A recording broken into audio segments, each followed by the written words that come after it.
नाज़रीन आऊं आहियां अब्दुल हमीद कोसो ऐं मेराण प्रेस क्लब ते ही हिकु फ़क़ीर दरवेश हिकिड़ो मिसकीन पिनंदड़ आहे ऐं हिन खे ॾाढी सिक आहे मदीनो ॾिसण जी ऐं उमिरो करण जी। हिन चयो त आऊं मिसकीन आहियां, ग़रीब आहियां, हिकु सखी मर्द मूंखे मिलियो, उनखे मां इहा सदा कई। हुन चयो बाबा मां तोखे सिर्फ़ु पास ठहिराए थो ॾियां, बाक़ी उमिरे कराइण जेतिरी मूं वटि हैसियत न आहे। उन करे हिते मेराण प्रेस क्लब ते आयो ऐं मूं ॾे लड़ी आयो ऐं मूंखे रिक्वेस्ट कई, मूंखे मिंथ कई, मूंखे अर्ज़ु कई त महिरबानी करे मुंहिंजी वीडियो सोशल मीडिया ते रख।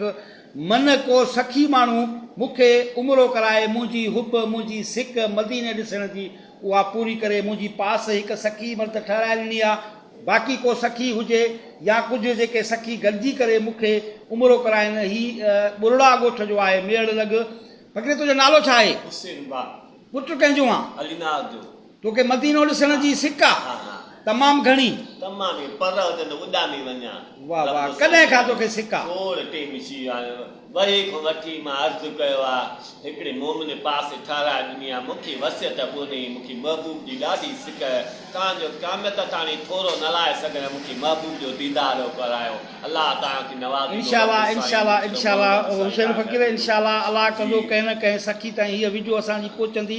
ऐं तुंहिंजी जेका इहा हुब आहे, तुंहिंजी जेका इहा सिक आहे उमिरो करण जी ऐं मदीने जो दीदार करण जी, ऐं इंशाअल्लाह इंशाअल्लाह असांजूं दुआऊं तोसां गॾु आहिनि। ऐं को न को सखी हीअ असांजी वीडियो, तुंहिंजी वीडियो ॾिसंदो ऐं ॿियनि दोस्तनि खे बि अर्ज़ु आहे त हिन वीडियो खे वधि खां वधि शेयर कनि। हीअ मिसकीन ग़रीब, हीअ फ़क़ीर फुकरा, हिन जी हुब आहे, हिन जी सिक आहे, मदीनो ॾिसे, महबूब जो दीदार करे।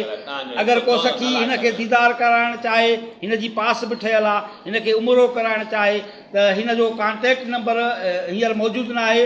ऐं पंहिंजो कॉन्टेक्ट नंबर हिते रखंदुमि, को दोस्त असां सां राब्तो करे ऐं हिन ताईं उनजो नियापो पहुचाईंदासीं ऐं हिन सां उनखे मिलाईंदासीं। वधीक अलाह सखी माण्हुनि खे हिमत ॾिए, ईमान ॾिए त हिन मिसकीन जी सदा पूरी करे।